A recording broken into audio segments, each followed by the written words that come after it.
السلام علیکم viewers, welcome back to my YouTube channel drama reviews. آج کی اس ویڈیو میں ہم آپ کے ساتھ بات کریں گے ڈراما سیریل عشق لا میں آگے کیا ہونے والا ہے،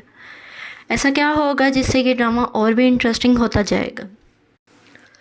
سو please do subscribe and like my channel for more reviews. جیسا کہ آپ نے پچھلی ایپیسوڈ میں دیکھا کہ فہد شنایا کے گھر رشتہ لینے آتا، شنایا چائے لینے گئی اور وہاں پر اذلان کی کال آ گئی اور وہ سب کچھ چھوڑ چھاڑ کے اذلان کے ساتھ گاڑی میں بیٹھ کر چلی گئی بغیر اپنے گھر والوں کو بتائے۔ لیکن یہاں پر فہد کا بہت بڑا ظرف دکھایا گیا ہے کہ اس نے شنایا کو ایسا کچھ بھی نہیں کہا، لیکن یہاں پر شنایا کی طرف سے بہت بڑی بیوقوفی دکھائی گئی ہے کہ تمہارے گھر آئے ہیں مہمان تمہارا رشتہ لینے اور تم سب کچھ چھوڑ چھاڑ کے اپنے بوائے فرینڈ کے ساتھ چلی گئی۔ آگے ڈرامے میں ٹویسٹ کون سا آنے والا ہے، ڈرامہ کیسے انٹرسٹنگ ہونے والا ہے، یہ بات کر لیتے ہیں۔ دوسری طرف آپ کو دکھایا گیا ہے کہ ازکا کی بھابھی عابد کے ساتھ پلاننگ کرتی ہے کہ میں کسی طرح ازکا کو گھر سے باہر بھیجوں گی، تم گنڈوں کو بھیجنا، جب وہ ازکا کے ساتھ کوئی بدتمیزی کر رہے ہوں گے تو تم آ کر ان کو پیٹ کے خود ازکا کی نظروں میں ہیرو بن جانا۔ اور بالکل ایسا ہی ہوا، مطلب کہ اتنا بڑا کوئنسیڈنٹ۔ ابھی تو ازکا کی بھابھی عابد سے پلاننگ کر کے ہٹی تھی، تھوڑی دیر بعد ہی عابد نے ساری پلاننگ کر لی اور سارا کچھ ارینج بھی کر لیا، گنڈوں کا ہر چیز کا ارینج بھی کر لیا۔ اور دوسری بات یہ کہ ازکا کے گھر سے فارمیسی اتنی قریب تھی، تبھی تو ازکا کی بھابھی نے یہ کہا کہ تم جاؤ اور میں تمہیں دروازے سے کھڑی دیکھ رہی ہوں۔ اس نے ایک اور لڑکے کو کہا ہوتا ہے، جب یہ ازکا کے ساتھ گزر رہا ہوتا ہے تو وہ آ کر اس کے ہاتھ سے میڈیسن کا شاپر لے جاتا ہے،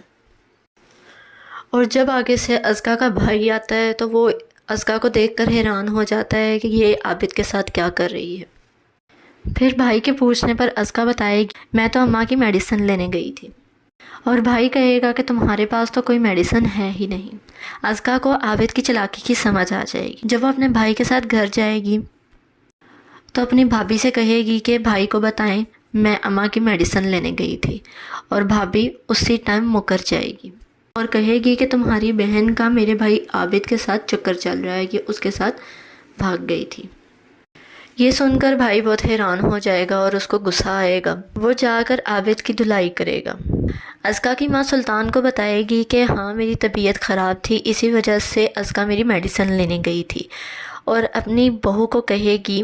کہ تم جھوٹ کیوں بول رہی ہو، اگر تم سچ بول رہی ہو تو اپنی بیٹی کی قسم کھا کر کہو۔ اور یہاں پہ ازکا کی بھابھی کتنی بڑی غلطی کرے گی کہ اپنی بیٹی کے سر پر ہاتھ رکھ کر جھوٹی قسم کھا لے گی، جس کی وجہ سے اس کو آگے جا کر کیا بھگتنا پڑے گا، جاننے کے لیے اس ویڈیو کو اینڈ تک دیکھیں۔ جب وہ جھوٹی قسم کھا لے گی تو سلطان کو یقین آ جائے گا کہ نہیں میری بیوی سچ بول رہی ہے۔ وہ فیصلہ کرے گا کہ ازکا کی شادی عابد سے ہی ہوگی، وہ اس کی شادی کی ساری تیاریاں کرے گا۔ اور جیسا کہ ازکا کی بھابھی کا پلان کامیاب ہو جاتا ہے، وہ یہ سوچ کر بہت خوش ہو جائے گی کہ ازکا کی اگر شادی ہو جاتی ہے عابد کے ساتھ تو میرے اس گھر میں قدم مضبوط ہو جائیں گے۔ اسی وقت وہ عابد کو بھی فون کر کے بتائے گی کہ سلطان نے تمہاری اور ازکا کی شادی کے لیے ہاں کر دی ہے، جس کی وجہ سے عابد بھی بہت خوش ہو جائے گا۔ آگے ٹویسٹ ہو سکتا ہے یہ دکھایا جائے کہ جھوٹی قسم کا نتیجہ کسی کی موت ہو،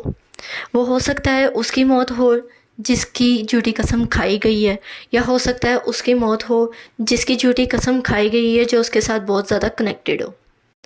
تو ہو سکتا ہے دوستو یہاں پر جس کی موت دکھائی جائے وہ سلطان ہو۔ سلطان کی موت کا سین بہت ایموشنل ہوگا، ہو سکتا ہے سلطان کی موت اس دن ہو جس دن ازکا اور عابد کا نکاح ہونا ہو، وہاں پر نکاح کے لیے تیار بیٹھی ازکا اور باقی سب سلطان کا انتظار کر رہے ہوں گے کہ سلطان کب آئے اور ہم نکاح پڑھوائیں۔ وہاں سے خبر آئے گی کہ سلطان کی تو موت ہو چکی ہے، جس کی وجہ سے ان کی شادی ٹوٹ جائے گی اور گھر میں سوگ کا عالم ہو جائے گا۔ اور ازکا کی ماں کنول کو بولے گی کہ تمہاری جھوٹی قسم نے میرے بچے کی جان لے لی، اور کنول کو بھی اس بات کا احساس ہوگا۔ ہو سکتا ہے جس کار سے ایکسیڈنٹ دکھایا جائے سلطان کا، وہ کار کسی پولیٹیشین کی ہو۔ جب شنایا کو پتہ چلے گا کہ ازکا کے بھائی کی ڈیتھ ہو گئی ہے اور وہ کیسے ہوئی ہے تو وہ اس کی کھوج میں لگ جائے گی، اور اس پولیٹیشین جس کی وجہ سے سلطان کی ڈیتھ ہوئی اس کے خلاف ریئیکٹ کرے گی اور اس کا کیس اپنے ہاتھ میں لے لے گی، جس کی وجہ سے شنایا کی دشمنی بڑھتی جائے گی اس پولیٹیشین کے ساتھ، اور اذلان اس پولیٹیشین کو دھمکیاں دے گا۔